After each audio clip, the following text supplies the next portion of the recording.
नमस्कार. सुखी जीवनाचे रहस्य या माझ्या यूट्यूब चॅनलवर तुमचे सगळ्यांचे खूप मनापासून स्वागत. मागच्या 3 व्हिडिओजमध्ये आपण श्री सत्यनारायण कथेचे 3 अध्याय श्रवण केले आहेत. त्याचप्रमाणे आज 4था अध्याय आपण श्रवण करणार आहोत. सूतजी पुढे म्हणाले, वैश्यने प्रवास सुरू केला आणि तो आपल्या नगरात गेला. तो थोडा पुढे गेल्यावर दांडी धारण केलेला भगवान सत्यनारायणाने त्याची परीक्षा घेण्यास सांगितले. हे वैश्य, तुमच्या बोटीत का आहे? गर्विष्ठ व्यापारी हसत म्हणाला, हे दांडी, तुम्ही का विचारता? पैसे घेण्याची इच्छा आहे का? माझी बोट वेलीच्या पानाने भरलेली आहे. वैश्याचे असे शब्द ऐकून दांडी परिधान केलेले भगवान सत्यनारायण म्हणाले, तुमचे वचन खरे हो. असे बोलून तो तेथून निघून गेला आणि काही अंतरावर जाऊन समुद्र किनारी जाऊन बसला. दांडी महाराज निघून गेल्यानंतर वैश्य आपल्या नित्यकर्मातून निवृत्त झाल्यावर बोट उंच करून बोटीतल्या वेली, पाने इत्यादी पाहून बेहोश होऊन जमिनीवर पडलेले पाहून आश्चर्यचकित झाले. शुद्धीवर आल्यावर त्याला खूप दुःख होऊ लागले. तेव्हा त्यांचा जावई म्हणाला, शोक करू नका. हा दांडी महाराजांचा शाप आहे, म्हणून आपण त्यांच्या आश्रयाने चालले पाहिजे. तोच आपले दुःख संपवेल. आपल्या सुनेचे बोलणे ऐकून वैश्य दांडी भगवंतापर्यंत पोहोचला आणि अत्यंत भक्तीने पश्चाताप करून म्हणाला, मी तुला सांगितलेल्या असत्य शब्दाबद्दल मला क्षमा कर. असे म्हणत तो दुःखाने रडू लागला.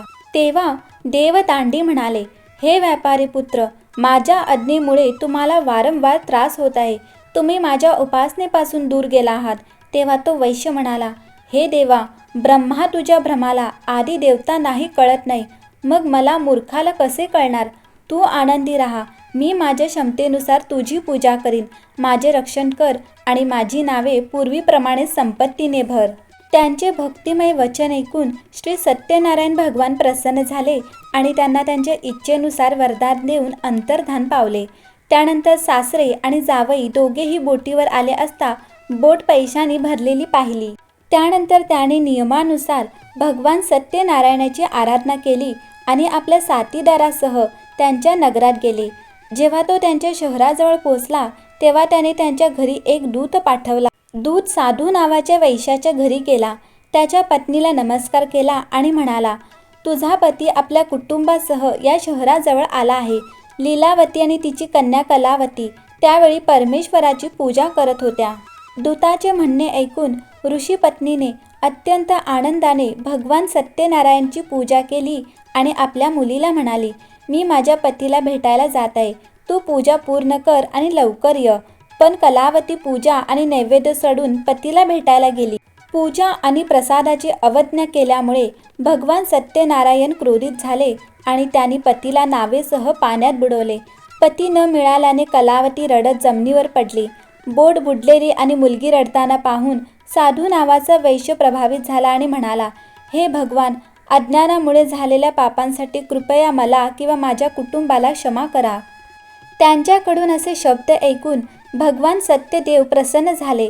आकाशवाणी झाली, हे वैश्य, तुमची मुलगी माझा प्रसाद टाकून आली आहे, म्हणूनच तिचा नवरा गायब झाला आहे. ती घरी गेली आणि प्रसाद घेऊन परतली तर तिला तिचा नवरा नक्कीच मिळेल.